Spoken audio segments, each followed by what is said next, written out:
If a person undergoes surgery or remain ill or remain ill,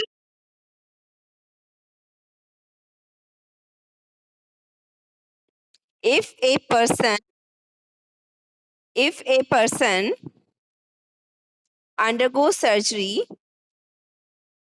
अगर किसी person की surgery होती है या फिर बहुत टाइम से बीमार होता है तो भी उसमें क्या होता है, आयंस की कमी आ जाती है। ठीक है, तो कहाँ तक लिखा है आपने, if a person undergo surgery और रिमेन इल और रिमेन इल और remains under undesirable conditions for a long time, for a long time, the body cannot the body cannot maintain the body cannot maintain the electrolyte balance। जो body है वो electrolyte balance को maintain नहीं कर पाती है। The body cannot maintain the electrolyte balance, then it is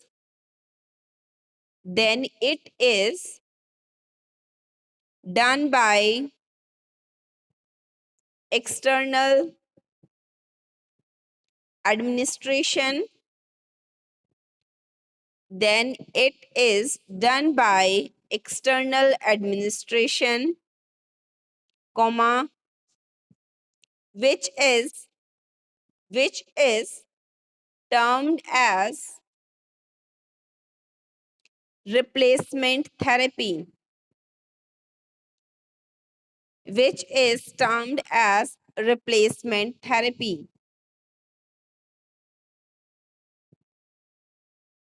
तो इस पैरे का मीनिंग क्या है बेटा, कि कोई भी पर्सन अगर बहुत टाइम से बीमार चल रहा है, ठीक है, उसे कोई बीमारी है या फिर उसकी कोई सर्जरी हुई है या फिर उसे डिहाइड्रेशन हो गया है या फिर उसे डायरिया हो गया है, तो उस कंडीशन में उसकी बॉडी के अंदर आयंस की बहुत ज्यादा कमी आ जाती है और वहां पे क्या होता है कि उसकी बॉडी के अंदर इलेक्ट्रोलाइट्स जो हैं बैलेंस नहीं रहते। तो उनको मेंटेन करने के लिए हम क्या करते हैं, बाहर से उसको एडमिनिस्टर करते हैं आयंस। जैसे कि मैंने आपको लास्ट क्लासेस में बहुत बार बताया कि जैसे ड्रिप लगाते हैं, ग्लूकोज चढ़ाते हैं, तो वो जो होते हैं वो आयंस को, उसके पेशेंट के अंदर जो आयंस की कमी आ गई है उसको क्या करते हैं, रिकवर करने के लिए उसे ड्रिप लगाई जाती है। ठीक है, ताकि उसकी बॉडी जो है उन आयंस की डेफिशिएंसी को मेंटेन कर ले। तो उस थेरेपी को हम क्या बोलते हैं, रिप्लेसमेंट थेरेपी, यानी कि जिन आयंस की कमी हो गई है उनको हमने फिर से रिप्लेस कर दिया है। So this therapy is known as replacement therapy. Okay, B Form first year clear है, सभी को समझ आ रहा है बच्चे? ठीक है, नेक्स्ट नीचे हेडिंग डालो फिर से, इन रिप्लेसमेंट थेरेपी इसमें लिखो, एरो बना के सामने लिखो, various combinations of products such as electrolytes, acids and bases. Combinations of products such as electrolytes, comma, acids and bases, comma, carbohydrates,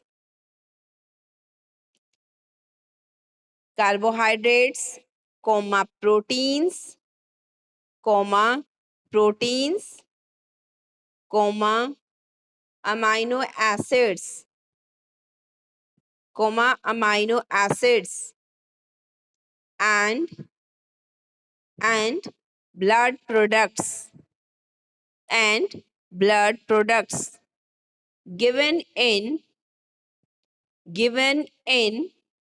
replacement therapy, given in replacement therapy.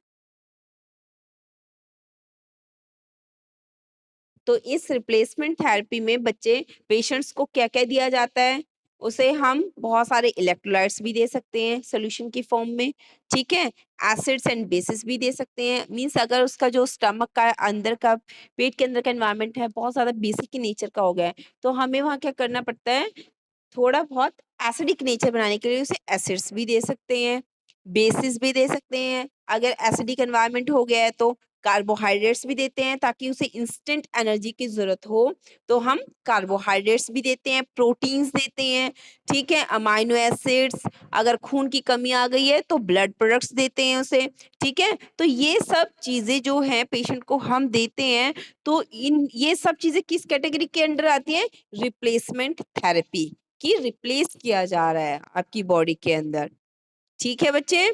तो इस चीज को हम क्या बोलते हैं कि पेशेंट के अंदर जिस चीज की भी कमी आ जाती है, कार्बोहाइड्रेट्स की, विटामिन की, मिनरल्स की, एसिड्स की, बेसिस की, कार्बोहाइड्रेट्स की या फिर इलेक्ट्रोलाइट्स आयंस की, ठीक है, उनकी पूर्ति के लिए हम जो देते हैं उस थेरेपी को हम रिप्लेसमेंट थेरेपी कहते हैं। क्लियर है?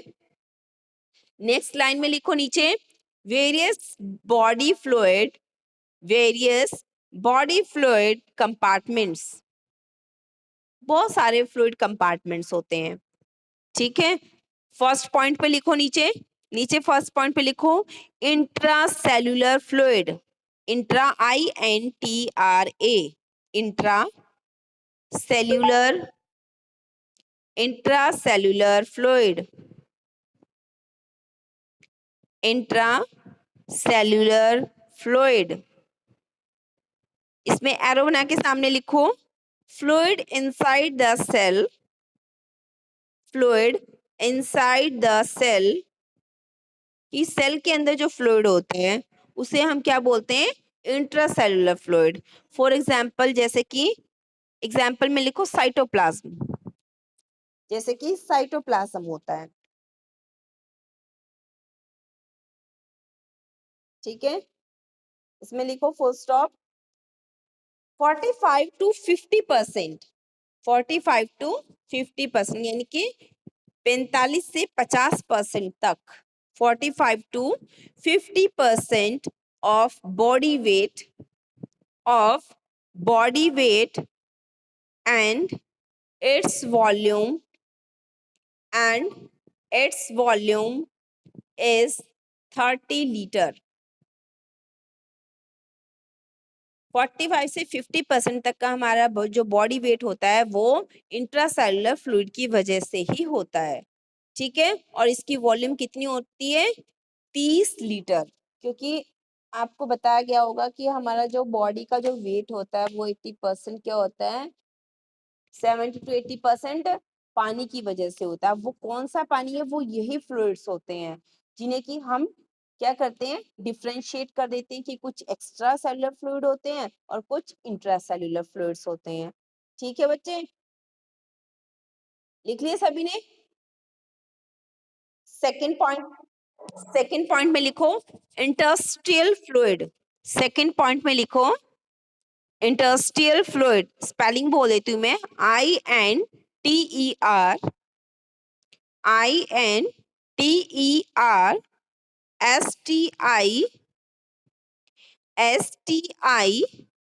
फिर से TIAL,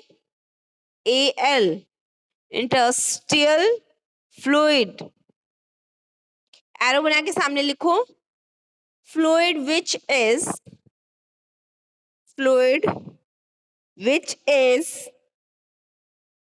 present, fluid which is present between the cells, वो फ्लूइड जो कि सेल्स के बीच में होता है। ये सेल्स कौन से सेल्स होते हैं? जो हमारी बॉडी में प्रेजेंट हैं। हमारी बॉडी के अंदर जो सेल्स होते हैं, उन सेल्स के बीच में एक तो होता है कि सेल के अंदर जो होता है वो था आपका इंट्रासेल्यूलर, और जो सेल्स के बीच में होता है, उनकी स्पेस के बीच में जो फ्लूइड प्रेजेंट होता है उसे बोलते हैं इंटरस्टिशियल फ्लूइड। तो इसमें आपने क्या लिखा है? Fluid which is present between the cells. First stop. इसमें नेक्स्ट लिखो 12 to 15%।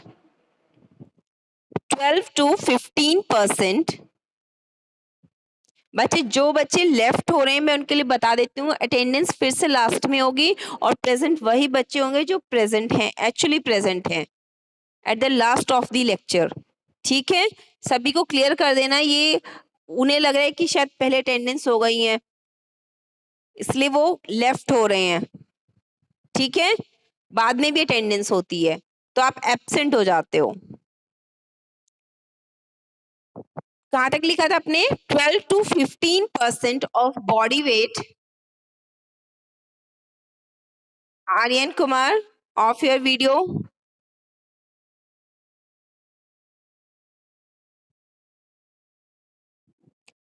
आर्यन, बच्चे off your microphone and video.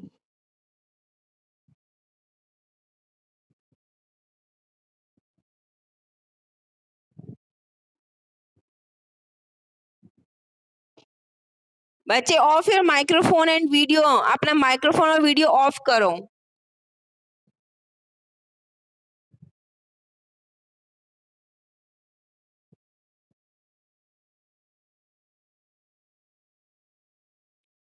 कहां तक लिखा आपने?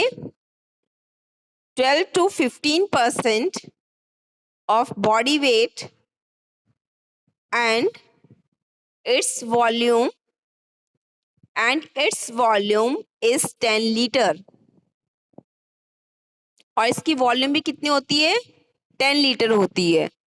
मीन्स इंटरस्टिशियल फ्लूइड जो होता है आपके हमारी बॉडी में 12 से 15% तक प्रेजेंट होता है। ठीक है, और अगर हम अपनी बॉडी वेट के अकॉर्डिंग इसकी वॉल्यूम देखें इस फ्लूइड की, तो कितनी होती है? 10 लीटर। और इंट्रासेलुलर फ्लूइड की कितनी वॉल्यूम थी? 30 लीटर। और इंटरस्टिशियल फ्लूइड की कितनी हो गई? 10 लीटर। क्लियर है? थर्ड पॉइंट में लिखो प्लाज्मा। प्लाज्मा, हेडिंग डालो थर्ड पॉइंट में प्लाज्मा। इसे ब्रैकेट में लिखो वेस्कुलर फ्लूइड। प्लाज्मा को वेस्कुलर फ्लूइड भी कहा जाता है। So don't to be confuse कि अगर आपको पूछ ले कि what is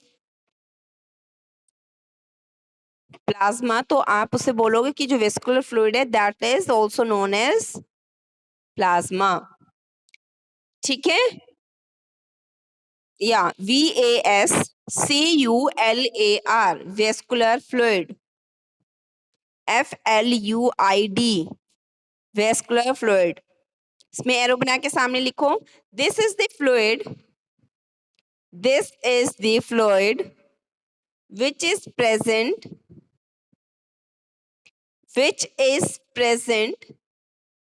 within the blood. This is the fluid which is present within the blood. ठीक है, कि ये वो फ्लूइड है जो कि हमारे ब्लड में प्रेजेंट होता है। This is the fluid which is present within the blood vascular system. Blood vascular system. Full stop. This constitutes 4 to 5%. This constitutes 4 to 5% of body weight of within the blood vascular system. Within the blood vascular system. This constitutes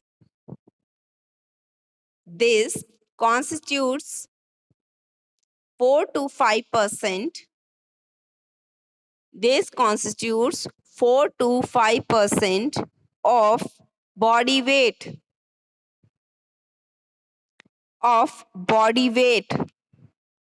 means ये हमारी body में कितना present होता है, हमारी body के percentage के according अगर हम देखें तो 4 से 5% जो होता है हमारे ब्लड में प्लाज्मा प्रेजेंट होता है। ठीक है, और इसकी वॉल्यूम कितनी होती है, and its volume is, write down, and its volume is 3 to 5 litre, 3 से 5 लीटर इसकी वॉल्यूम होती है। And its volume is 3 to 5 litre, 3 से 5 लीटर प्रेजेंट होता है हमारी बॉडी में। ठीक है, अब नेक्स्ट नीचे लिखो, नीचे लाइन में the fluids present in the interstitial and vascular compartments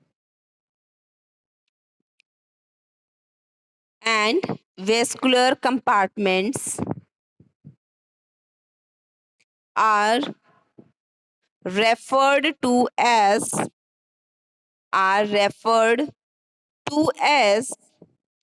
extracellular fluid.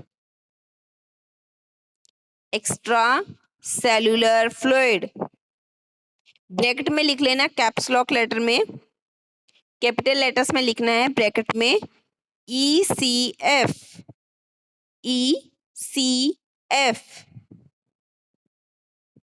ठीक है, ब्रैकेट क्लोज। ठीक है, इतना लिख लिया सभी ने, इसको समझाती हूँ मैं। आपने बच्चे देखो सेकंड पॉइंट पे लिखा है इंटरस्टिशियल फ्लूइड, ठीक है, थर्ड पॉइंट पे लिखा है प्लाज्मा।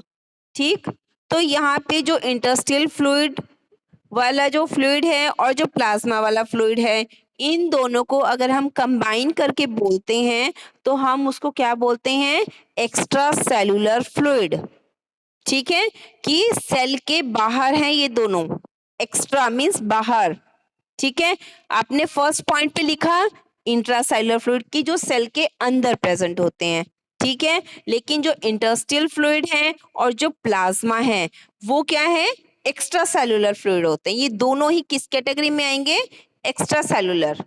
तो इनको हम शॉर्ट फॉर्म में ही बोल सकते हैं ECF। तो एग्जाम में आपको ECF के नाम से भी आ सकता है ये क्वेश्चन, तो कंफ्यूज मत होना कि what is ECF। ECF is the extra cellular fluid. और इस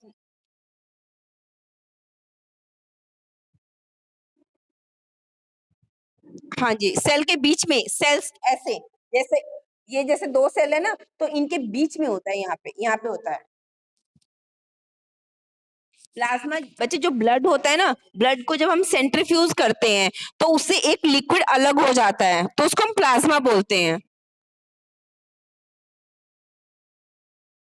ठीक है, तो इसलिए हम इसको क्या बोल रहे हैं, एक्स्ट्रा सेलुलर फ्लूइड, कि ये भी सेल के बाहर है। ठीक है, एनी डाउट बच्चे, बी फॉर्म फर्स्ट ईयर समझ आ गया सभी को? ठीक है, चलो इसकी एग्जांपल लिखो अब। ओके मनीष, ठीक है, एग्जांपल में लिखो सोडियम। सोडियम को कैसे लिखोगे, Na positive, comma chlorine, chlorine कैसे लिखोगे, Cl, ऊपर चार्ज हो गए negative, Cl negative are main ions. Sodium और क्लोरीन जो होते हैं आपके मेन आयंस होते हैं, किसके, ECF के, यानी कि एक्स्ट्रा सेलुलर फ्लूइड के। Sodium and chlorine are the main ions. ठीक है, इसमें भी ब्रैकेट में लिखो, ये कहाँ पे होते हैं, एक्स्ट्रा सेलुलर स्पेस में प्रेजेंट होते हैं। ब्रैकेट में साथ में ही लिख लो extracellular space, extracellular space. ठीक है, फिर दूसरी एग्जांपल लिखो इसी के साथ। दूसरे एग्जांपल में लिखो पोटेशियम, पोटेशियम का सिंबल कौन सा होता है? K positive.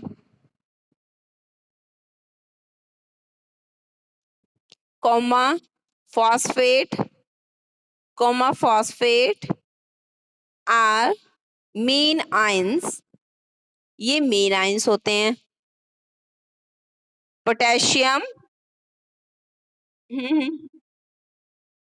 बच्चे Na पॉजिटिव और Cl negative extracellular fluid के हैं, क्यों एक्स्ट्रा सेलुलर स्पेस में होते हैं। नेक्स्ट एग्जांपल आपने लिखी है कि के पॉजिटिव यानी कि potassium and phosphate, these are the main ions of intracellular space, ये इंट्रासेलुलर स्पेस में होते हैं। ठीक है, एक्स्ट्रा सेलुलर स्पेस में सोडियम और क्लोराइड, क्लोराइड होता है, इनके क्लोरीन होते हैं। और इंट्रासेलुलर में आपके कौन कौन से होते हैं? Potassium and phosphate.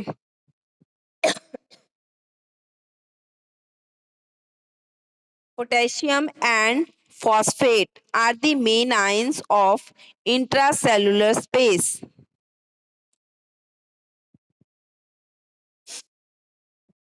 डन बच्चे?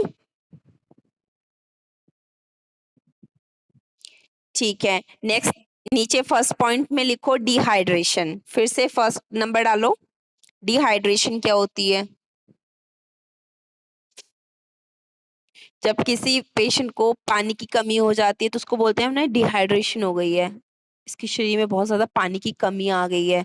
ठीक है, तो क्या होता है वहां पे कि अगर हम टेक्निकली अपनी लैंग्वेज में बोलते हैं तो वहाँ पे जो सल्यूट्स होते हैं, मीन्स जैसे कि आयंस होते हैं सोडियम की, क्लोरीन की, फॉस्फेट की, ठीक है, और ये पोटेशियम की, इन आयंस की कमी आ जाती है तो हम उसे डिहाइड्रेशन बोलते हैं।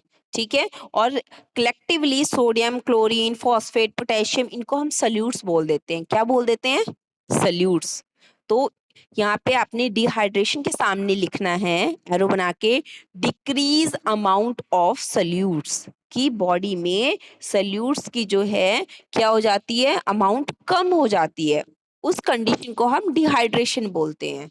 ठीक है, तो इतनी लंबी चौड़ी लाइन लिखने के बजाय शॉर्ट फॉर्म में सिर्फ क्या लिखना है? Decreased amount of salutes, decreased amount of salutes.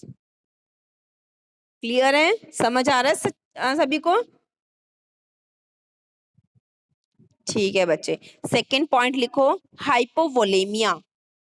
Hypovolaemia, hypo HYPO, हाइप इसी का ही है बच्चे। हाइ ये क्या होती हैं? कंडीशंस होती हैं जब आयंस की कमी आ जाती है आपकी बॉडी में, तो वो बता रही हूँ आपको। ठीक है, कि डिहाइड्रेशन हो जाता है, हाइपोवोलेमिया हो जाता है, एडीमा हो जाता है, तो इन टर्म्स को हम कैसे डिनोट करते हैं, क्या होता है इन कंडीशंस में, वो बता रही हूँ आपको। ठीक है, तो हाइपोवोलेमिया लिखा आपने, हाइपो HYPO, हाइपोवोलेमिया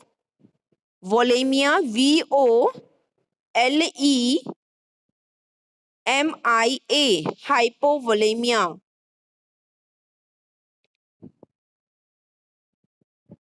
हाइपोवोलेमिया में क्या होता है? Decreased intravascular volume, decreased intravascular volume means plasma fluid की कमी हो जाती है। समझ आ रहा है इस वर्ड से? डिक्रीज इंट्रावेस्कुलर क्या होता है बच्चे? इंट्रा मीन्स इंटरनली, और vascular means vessels, blood vessels, और वॉल्यूम यानी कि ब्लड वॉल्यूम, वहां पे जो प्लाज्मा मैंने आपको बताया था ना, प्लाज्मा फ्लूइड की कमी हो जाती है वहां पे। ठीक है, तो उसको हम क्या बोलते हैं? आपकी साइंटिफिक लैंग्वेज में डिक्रीज इंट्रावेस्कुलर वॉल्यूम, कि इंट्रावेस्कुलर जो है वॉल्यूम वो कम हो जाती है। बट आपको पता होना चाहिए इंट्रावेस्कुलर वॉल्यूम किस चीज को कह रही है? प्लाज्मा फ्लूइड को कह रहे हैं। ठीक है, नेक्स्ट लिखो 3rd नंबर पे, जब इंट्रावेस्कुलर वॉल्यूम कम हो जाता है तभी तो ब्लड चढ़ाया जाता है पेशेंट को, कहते हैं ना खून की कमी आ गई है ना। और क्या कहते हैं लोकल लैंग्वेज में, खून का पानी बन गया है, यही बोलते हैं ना। पेशेंट की बॉडी में तो खून ही नहीं है, सब पानी बन रहा है। तो वहां पे क्या होता है, हाइपोवोलेमिया होती है कंडीशन, कि वहां पे इंट्रावेस्कुलर वॉल्यूम है वो कम हो जाती है। ठीक है।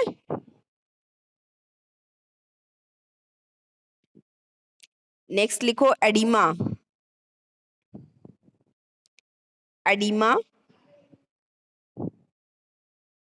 एडिमा में क्या होता है, आपने देखा होगा कि कई होते हैं ना से हाथ जल जाता है, तो वहां पे क्या होते हैं, क्या बोलते हैं उसको, फोके से पड़ जाते हैं। ठीक है, स्किन फूल जाती है, उसके अंदर छाले टाइप जो भी आप बोलते हो भाई, ठीक है, अपनी अपनी लैंग्वेज में स्किन फूल जाती है, उसके अंदर पानी भरा होता है, उसको हम एडीमा कंडीशन बोलते हैं कि एडीमा हो गया है। ठीक है, तो वहां पे क्या होता है, फ्लूइड इकट्ठा हो जाता है स्किन के अंदर। ठीक है, उसमें लिखो fluid gets accumulated, E D EDEMA, edema, EDEMA, edema, fluid gets accumulated, fluid gets accumulated in skin, जो फ्लूइड है वो इकट्ठा हो जाता है, accumulated मीन्स इकट्ठा होना, fluid gets accumulated in skin due to low osmotic pressure, क्योंकि बॉडी के अंदर ऑस्मोटिक प्रेशर कम हो जाता है, उस वजह से स्किन के अंदर जो है पानी इकट्ठा होना स्टार्ट हो जाता है और स्किन फूल जाती है, जिसे हम एडिमा बोलते हैं। तो सब ये सब चीजें बच्चे जो है, डिहाइड्रेशन, हाइपोवोलेमिया, एडिमा, ये सब क्यों होता है, क्योंकि आपकी बॉडी के अंदर जो है इंट्रासेलुलर और एक्स्ट्रा सेलुलर फ्लूइड्स की कमी हो जाती है, जिसकी वजह से ये कंडीशंस और ये सिचुएशंस होती हैं।